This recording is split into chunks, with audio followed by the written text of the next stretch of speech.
और अब देखते हैं कि आज के दिन क्या क्या हुआ था। वर्ष 1962 में आज भारत और चीन के बीच युद्ध खत्म हो गया था।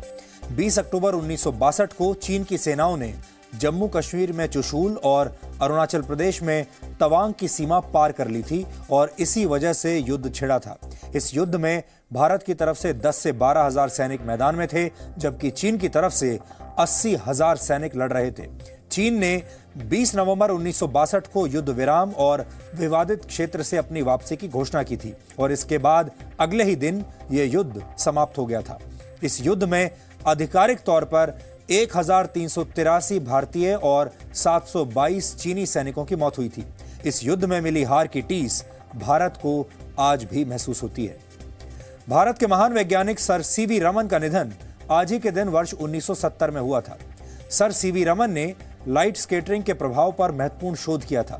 फिजिक्स में इस इफेक्ट को उन्हीं के नाम पर रमन स्कैटरिंग और रमन इफेक्ट कहा जाता है। 1930 में सीवी रमन को अपने शोध के लिए नोबेल पुरस्कार से सम्मानित किया गया था। वो विज्ञान के क्षेत्र में नोबेल पुरस्कार जीतने वाले पहले एशियाई व्यक्ति थे। सीवी रमन ने ऑप्टिक्स और अकूस्टिक्स पर कई किताबें लिखी। 1954 में फिजिक्स में उनके योगदान के लिए सर सीवी रमन को भारत रत्न से सम्मानित किया गया था। वर्ष 1783 में आज दुनिया के पहले हॉट एयर बलून यानी गर्म हवा के गुब्बारे में 2 लोगों ने उड़ान भरी थी। ये करिश्मा फ्रांस के पेरिस शहर में हुआ था और आपको इस घटना का ऐतिहासिक संदर्भ बताना भी आज जरूरी है। सितंबर 1783 में मॉन्ट गॉल्फियर ब्रदर्स ने पहला हॉट एयर बलून दुनिया के सामने रखा था। शुरुआत में मॉन्ट गॉल्फियर ब्रदर्स ने हॉट एयर बलून्स पर उड़ान को लेकर कई प्रयोग किए। कुछ में हॉट एयर बलून्स को रस्सी से बांधकर उड़ाया जाता था और कुछ में छोटे जानवरों को भी भेजा गया था और कई प्रयोगों में सफल होने के बाद 1783 में आज इंसान को पहली बार हॉट एयर बलून में बिना किसी रस्सी की मदद के उड़ने का अनुभव मिला था।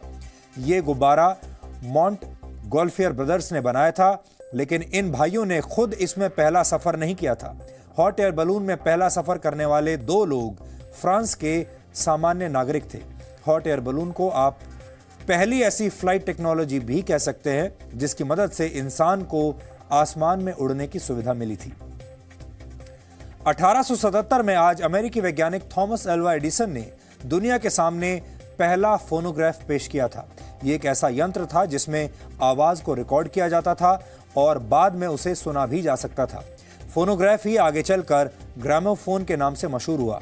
म्यूजिक इंडस्ट्री के लिए यह एक क्रांतिकारी आविष्कार था। फ्रांस के मशहूर कवि, नाटककार, इतिहासकार और मशहूर दार्शनिक वोल्टेयर का जन्म आज ही के दिन वर्ष 1694 में हुआ था।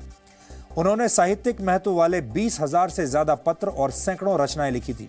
वोल्टेयर ने अपनी एक कविता के जरिए फ्रांस के शाही परिवार का मजाक उड़ाया था, जिसकी वजह से उन्हें करीब 1 साल के लिए जेल की सजा दी गई थी। आपने ये जरूर सुना होगा कि मशहूर वैज्ञानिक आइजैक न्यूटन ने गिरते हुए सेब को देखकर गुरुत्वाकर्षण का पता लगाया था। न्यूटन से जुड़ी इस कहानी को लोकप्रिय बनाने में भी वोल्टेयर की बहुत खास भूमिका रही थी। और आज वर्ल्ड टेलीविजन डे है। वर्ष 1996 में यूनाइटेड नेशंस जनरल असेंबली ने आपकी और हमारी जिंदगी में टेलीविजन के महत्व को समझते हुए इस दिन को टीवी के नाम कर दिया था।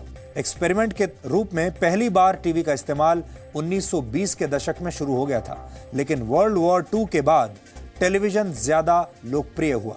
स्कॉटलैंड के इंजीनियर जॉन लॉगी बेयर्ड ने टेलीविजन का आविष्कार किया था। आज का दिन हमारे और आपके रिश्ते के लिए भी बहुत बड़ा दिन है।